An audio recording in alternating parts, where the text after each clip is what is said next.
नमस्कार साथियों। Do we need these lights? इसको लाइट को ऑफ कर ये सकते लाइट्स हैं? ऑफ करें तो आपके उस पर असर तो नहीं पड़ेगा? असर पड़ेगा। ठीक है ठीक है ठीक है। ओके ओके ओके, इतना विरोध की जरूरत नहीं, मान गए। See, we always listen to the media. धन्यवाद। We don't like to bully you and all that. शुरू करें। हाँ जी। आप सबने देखा, पिछले कुछ हफ्तों से हर पार्टी का आपने प्रचार देखा, नैरेटिव देखा, संवाद देखा। महाविकास आघाड़ी और कांग्रेस पार्टी का हमेशा एक विश्वास रहा है कि सकारात्मक कैंपेन होना चाहिए, लोगों के मुद्दे जरूर किसी भी कैंपेन और किसी भी प्रचार में आने चाहिए। अब मैं तुलना नहीं करूंगा, आप खुद तुलना कर रहे हैं, रोज देख रहे हैं कि कैसे किसका प्रचार है। राहुल गांधी जी ने, मल्लिकार्जुन खड़गे साहब ने, हमारी पूरी पार्टी ने हमेशा ये प्रयास किया है कि मुद्दों पर आधारित प्रचार हो और मुद्दों पर आधारित ही सरकारें चलें, मुद्दों पर आधारित ही राजनीति हो। मैं ज़्यादा समय नहीं लूँगा, मैं राहुल गांधी जी से आग्रह करूँगा कि वो इस प्रेस वार्ता को शुरू करें। नमस्कार। I'd like to welcome all of you here. Maharashtra का जो चुनाव है विचारधारा का चुनाव है और 1-2 अरबपति और गरीबों के बीच में चुनाव है। अरबपति चाहते हैं कि मुंबई की जमीन उनके हाथ चले जाए।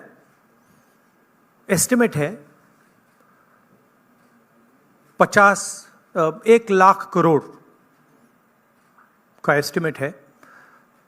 1 अरबपति को 1 लाख करोड़ रुपए देने की बात है। ये बैकग्राउंड मैं आपको दे रहा हूं। हमारी सोच है कि महाराष्ट्र के किसानों को, गरीबों को, बेरोजगार युवाओं को मदद की जरूरत है। रोजगार, महंगाई मेन इश्यूज हैं और हमने क्लियरली बोला है, हर भाषण में मैं बोलता हूं कि हमारी फोकस महिलाओं की मदद करने का है। 3,000 रुपये हर महिला के बैंक अकाउंट में हम डालेंगे। फ्री बस ट्रैवल होगा महिलाओं के लिए। किसानों के लिए 3 लाख रुपए तक का कर्जा माफ होगा। सोयाबीन के 7,000 रुपये प्रति क्विंटल। प्याज के किसानों के लिए fair price committee. Fair MSP कपास के किसानों के लिए। कास्ट सेंसस जो हम तेलंगाना में, कर्नाटक में करवा रहे हैं, वो हम महाराष्ट्र में करवाएंगे। हम जानना चाहते हैं और महाराष्ट्र की जनता को बताना चाहते हैं कि किसकी कितनी यहाँ पे भागीदारी है, कितना पार्टिसिपेशन है, किसकी कितनी आबादी है। हम चाहते थे कि दिल्ली सरकार इसको करे। पार्लियामेंट हाउस में मैंने साफ बोला है, नरेंद्र मोदी जी के सामने बोला है कि हम कास्ट सेंसस करवाएंगे। ये देश के सामने सबसे बड़ा मुद्दा है। तकरीबन 50%, एस्टिमेट है 50% पिछड़ा वर्ग है, उनकी कहीं पार्टिसिपेशन नहीं है, सरकार में नहीं है, कॉर्पोरेट इंडिया में नहीं है, मीडिया में नहीं है। 15% दलित हैं, 8% आदिवासी हैं, उनकी भी कोई पार्टिसिपेशन नहीं है। तो कास्ट सेंसस सेंट्रल पिलर है हमारी स्ट्रेटजी का। हमने पार्लियामेंट हाउस में मैंने कहा है 50% रिजर्वेशन की दीवार भी हम तोड़ देंगे।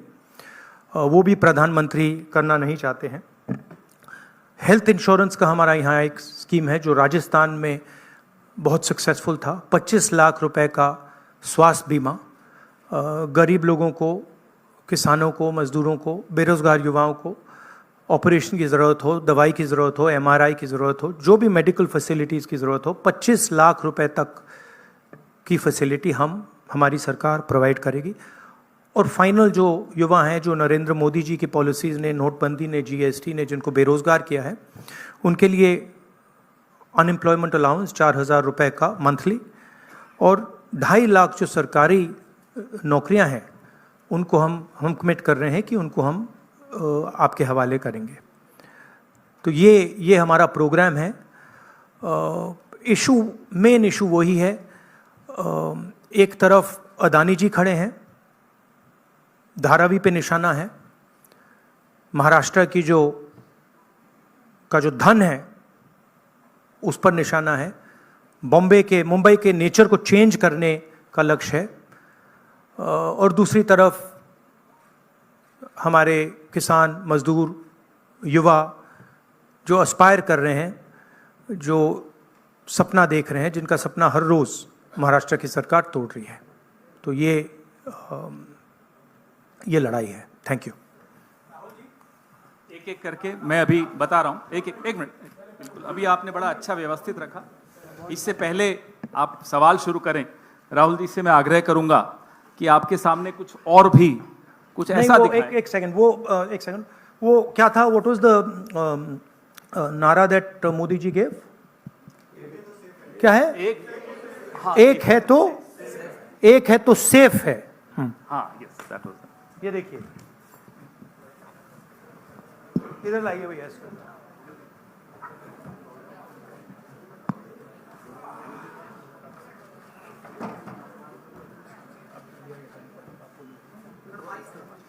ये है नरेंद्र मोदी जी का एक है तो सेफ है। ये देखिए, एक है तो सेफ है।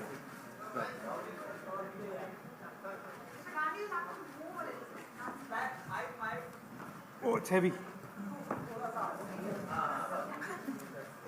ये इसमें एक है तो सेफ है, ये नरेंद्र मोदी जी की महाराष्ट्र सरकार की स्ट्रेटजी है। हम आपको ये दिखाना चाह रहे हैं। मुश्किल खुलता है ये पकड़िए। ये देखिए, एक है तो सेफ है, देख लीजिए। और ये स्ट्रैटेजी का लक्ष्य है। देखिए, एक है तो सेफ है। धारावी का मैप है, ये भी दिखा दीजिए। दूसरा पोस्टर दीजिए। ये एक लाख करोड़ रुपए का धंधा चल रहा है।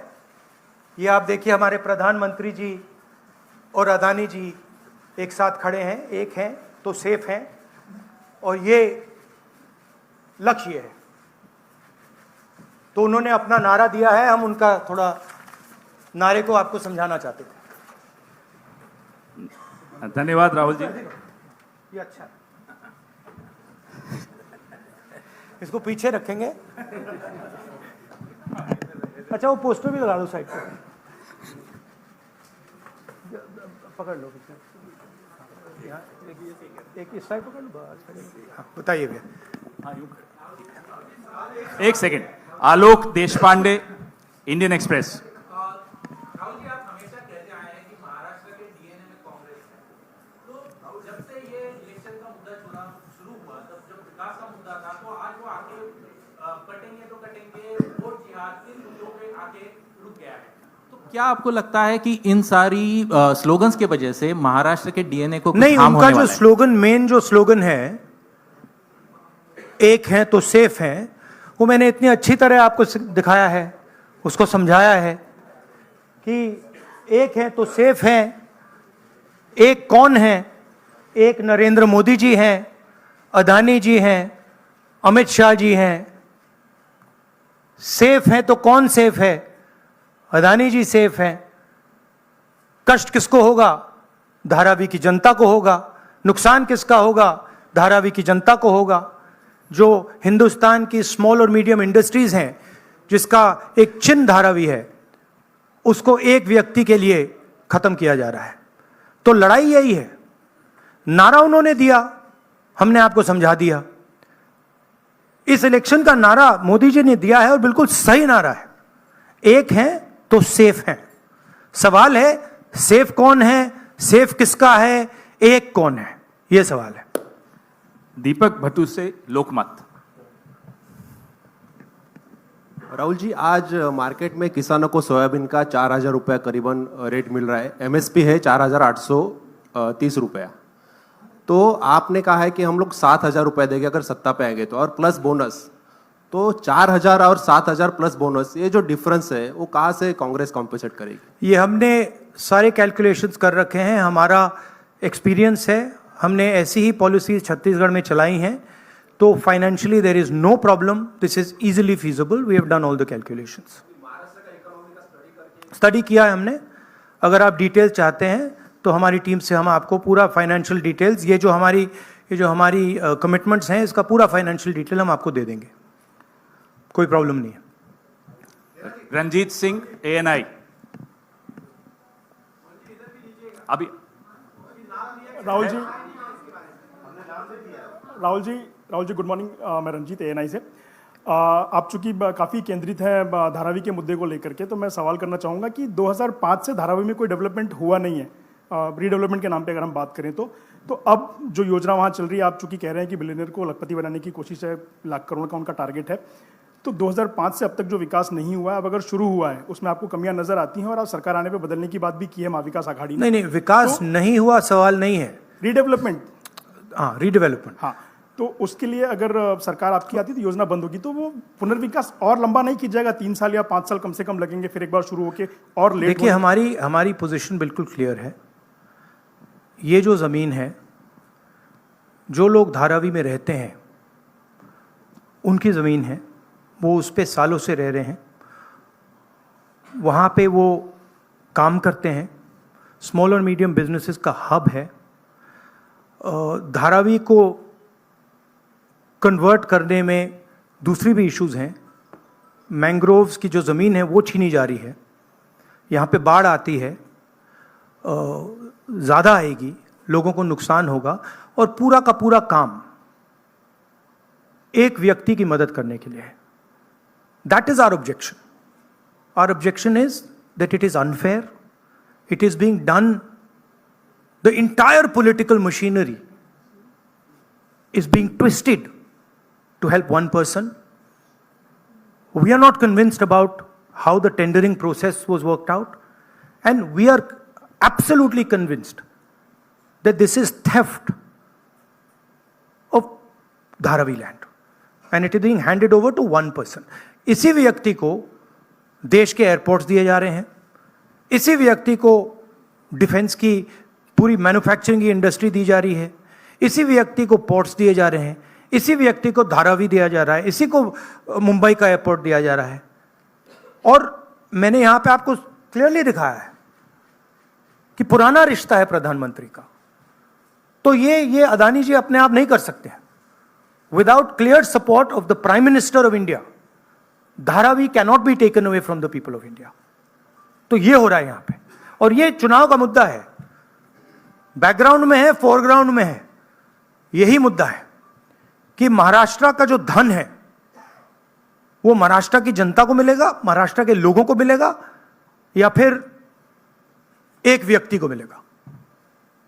और मैंने यहां प्रोजेक्ट्स के बारे में बोला है, मेरे पास लिस्ट है जो प्रोजेक्ट्स महाराष्ट्र के थे, जो आपसे छीनकर, महाराष्ट्र के युवाओं से छीनकर दूसरे स्टेटों में गए हैं। मैं लिस्ट पढ़ना चाहूंगा, और टोटल इसकी जो वैल्यू है, महाराष्ट्र के युवाओं को मालूम होना चाहिए कि आपकी सरकार क्या कर रही है। वेदांता का फॉक्सकॉन सेमीकंडक्टर प्लांट जो था, 1 लाख युवाओं को महाराष्ट्र में रोजगार मिलता, 1.5 लाख करोड़ रुपए की इंडस्ट्री का प्रोजेक्ट था, यह आपसे छीन लिया गया है।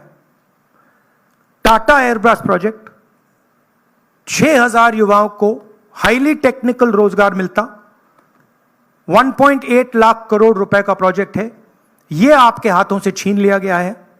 IPhone manufacturing plant, 75,000 jobs Maharashtra के युवाओं को मिलते, 2 लाख करोड़ रुपए का प्रोजेक्ट था, यह आपके हाथ से छीन लिया गया है। International finances service centre, 2 lakh युवाओं को रोजगार मिलता, 1.63 लाख करोड़ का प्रोजेक्ट है, यह आपके हाथ से छीन लिया गया है। गेल पेट्रोकेमिकल प्रोजेक्ट, 60,000 करोड़ का प्रोजेक्ट है, 20,600 युवाओं को रोजगार मिलता, यह आपसे छीन लिया गया है। बर्ड ड्रग पार्क, 80,000 युवाओं को रोजगार मिलता, 3,000 करोड़ का प्रोजेक्ट है। सेमीकंडक्टर प्लांट्स, 90,000 करोड़ के प्रोजेक्ट्स हैं, 3 लाख युवाओं को रोजगार मिलता। टोटल 5 लाख युवाओं के जो जॉब्स हैं वो आपसे छीने गए हैं। महाराष्ट्र के युवाओं, आप इस बात को समझिए, धारावी की जमीन छीनी जा रही है। मोदी जी सामने बोल रहे हैं, एक हैं तो सेफ हैं, अदानी जी को दी जा रही है। 7 लाख करोड़ रुपए के प्रोजेक्ट्स आपसे छीने गए हैं और 5 लाख युवाओं को रोजगार मिल सकता था, वो आपसे लिया गया है और दूसरे प्रदेशों में गया है। यह रिकॉर्ड है, यह पक्की बात है, यह हवा की बात नहीं है। अनन्या गुप्ता, और पीटीआई। अगर आप इसके डिटेल चाहते हैं तो हम आपको सबको डिटेल्स दे सकते हैं। महाराष्ट्र के युवाओं, आप ये बात समझिए, आपसे आपकी सरकार, महाराष्ट्र की सरकार रोजगार चोरी कर रही है। Sir, if we see the tendering process, it is stated that everyone will get houses in Dharavi who are staying over there. So how do you claim and justify that people will get Everybody homeless? everybody knows how Adani tendering process works. The whole country knows it. Okay, everybody knows how CBI is used, how ED is used, how income tax department is used, how people are pressured. An example is sitting in front of you in Mumbai airport. It's there for everybody to see. Now, it's one thing if the media doesn't want to report it, right?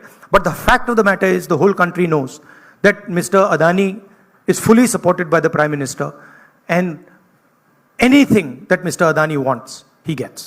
Sir Deepa इस कदम elections में साकाल, एक second please, अनुशासन please. Deepa कदम साकाल। धारावी का redevelopment policy कैसी होगी, इसका आपके पास counter agenda क्या है? धारावी का रीडेवलपमेंट कैसे होगा, इसका धारावी का डेवलपमेंट जो वहां के स्टेक होल्डर्स हैं उनके इंटरेस्ट को लेकर होगा।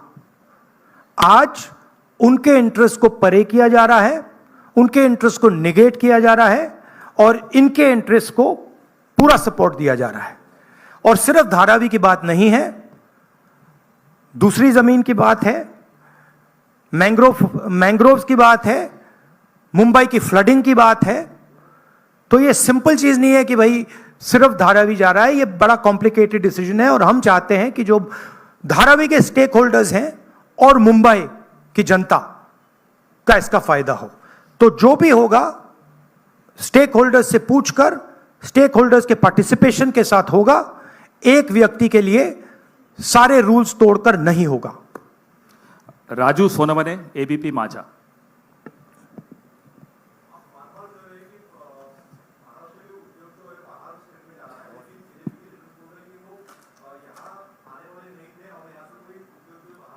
नहीं, मैंने आपको लिस्ट पढ़ के दी है। 8 प्रोजेक्ट्स मैंने आपको डिटेल करके दिए हैं, क्योंकि बीजेपी ने बात बोली है मेरे बारे में कि कौन से प्रोजेक्ट्स की बात कर रहा हूं। तो ये हैं प्रोजेक्ट्स, लिस्ट हैं। इन प्रोजेक्ट्स को आप देख लीजिए, आप स्टडी कर लीजिए। ये सारे के सारे महाराष्ट्र में आने थे, ये सारे के सारे गुजरात गए हैं, ये फैक्ट है।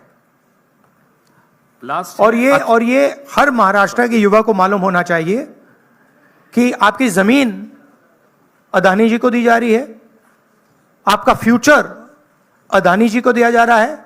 और यहां पे जो 8 प्रोजेक्ट्स हैं, जो पूरे महाराष्ट्र के युवाओं के फ्यूचर के प्रोजेक्ट्स थे, वो सब छीन कर आपसे दूसरे स्टेट में चले गए। राहुल जी अक्षय, एक सेकंड, ऐसा राहुल जी ऐसे नहीं भैया एक एक करके प्लीज। एक करके, अभी वो कहीं नहीं जा Thank रहे you. जब तक आप। अक्षय मानकणी, नहीं, टीवी 9 मराठी। राज्य के विधानसभा इलेक्शन चालू है, बट देवेंद्र फडणवीस बोल रहे हैं कि ये धर्मयुद्ध अभी खेलना पड़ेगा, क्योंकि संजय तोमानी जो मुस्लिम पर्सनल लॉ बोर्ड के प्रवक्ता है, उनकी एक ऑडियो ये देखिए बीजेपी को डिस्ट्रैक्ट करने की आदत है। मैंने आपसे कहा कि मेन मुद्दा रोजगार का है, उसके बाद मैंने आपको ये 8 प्रोजेक्ट्स की लिस्ट दी, राइट, जो डिटेल कर रहे हैं कि 7 लाख करोड़ के प्रोजेक्ट्स यहां से गए और 5 लाख युवाओं को जो रोजगार मिलना था वो महाराष्ट्र की सरकार ने यहां से भेज दिए। धारावी की जमीन की बात की, 1 लाख करोड़ रुपए की वैल्यू है, महाराष्ट्र की है, मुंबई की है, मुंबई के लोगों की है, वो आपके सामने छीनी जा रही है। जो स्टेक होल्डर्स हैं उनको परे किया जा रहा है, ठीक है। किसानों को सही दाम नहीं मिलता है, बेरोजगारी बढ़ती जा रही है, महंगाई है। अब बीजेपी इन सवालों के जवाब कैसे दे? वो दे ही नहीं सकती है, तो डिस्ट्रैक्ट तो करना ही पड़ेगा, कुछ ना कुछ तो करना पड़ेगा, मगर डिस्ट्रैक्शन होगा नहीं। लास्ट क्वेश्चन साहिल जोशी। राहुल जी राहुल जी राहुल जी राहुल जी यहाँ पर, राहुल जी यहाँ पर है, राहुल जी यहाँ पर है, भैया last question please. Rahul ji यहाँ पर है। किसको दे रहे हैं? साहिल बस साहिल साहिल यहाँ पर जोशी। सर यहाँ पर सर कल जो महाविकास आघाड़ी की रैली हुई थी वहां पर उद्धव ठाकरे ने कहा कि अगर उनकी सरकार आएगी तो सबसे पहला काम वो ये करेंगे कि अडानी का टेंडर रद्द करेंगे। क्या आपको लगता है कि आप और शिवसेना यूबीटी इस बात पर ज्यादा पॉलिटिकली अलाइंड है, आइडियोलॉजिकली आप ज्यादा अलाइंड है? कल आपके ट्वीट का भी उन्होंने जिक्र किया था जो आपने बाला साहब ठाकरे के इस पर किया था, तो आपको लगता है कि आप दोनों ज्यादा अलाइंड है इस चीज नहीं, पर? देखिए सिंपल सी बात है, हमारी जो सरकार आएगी वो महाराष्ट्र के लोगों की इंटरेस्ट को प्रोटेक्ट करेगी। जो धारावी में हो रहा है वो महाराष्ट्र की जनता के इंटरेस्ट के खिलाफ है, वो धारावी के जो रेजिडेंट्स हैं उनके इंटरेस्ट के खिलाफ है, वो मुंबई के जो रेजिडेंट्स हैं उनके इंटरेस्ट के खिलाफ है। हम महाराष्ट्र के, मुंबई के और धारावी के जो रेजिडेंट्स हैं उनके इंटरेस्ट को प्रोटेक्ट करेंगे, इसीलिए हम एक साथ खड़े हैं। और जो उद्धव जी ने कहा है वो सही है और उसका मैं सपोर्ट करता हूं। धन्यवाद राहुल जी, आप सबको बहुत बहुत धन्यवाद। फिर आएंगे, बहुत जल्दी आएंगे। 23 तारीख के बाद फिर आएंगे। धन्यवाद, थैंक यू। सुनिए भैया एक सेकंड मुझे बोलने दीजिए, मुझे बोलने दीजिए प्लीज। एक सेकंड मुझे बोलने दीजिए। एक सेकंड। सो थैंक यू, आप सबका बहुत बहुत धन्यवाद। आगे भी जाना है, देखिए लास्ट में है मुझे झारखंड जाना है। भैया आप प्लीज बैठ जाइए, मैं बात कर रहा हूं, आप बैठ जाइए 2 मिनट, डिस्टर्ब मत कीजिए। हाँ, तो आप सबका मैं धन्यवाद करता हूं। मुझे झारखंड में भी ऐसा ही प्रेस कॉन्फ्रेंस करना है और टाइमिंग की थोड़ी इशू है, तो मैं आप सबका धन्यवाद करता हूं। और इन चीज़ों के बारे में आपके और सवाल हों तो हमारी टीम यहाँ है, जो भी आपके सवाल होंगे वो डिटेल आपको दे देंगे। थैंक यू वेरी मच, नमस्कार।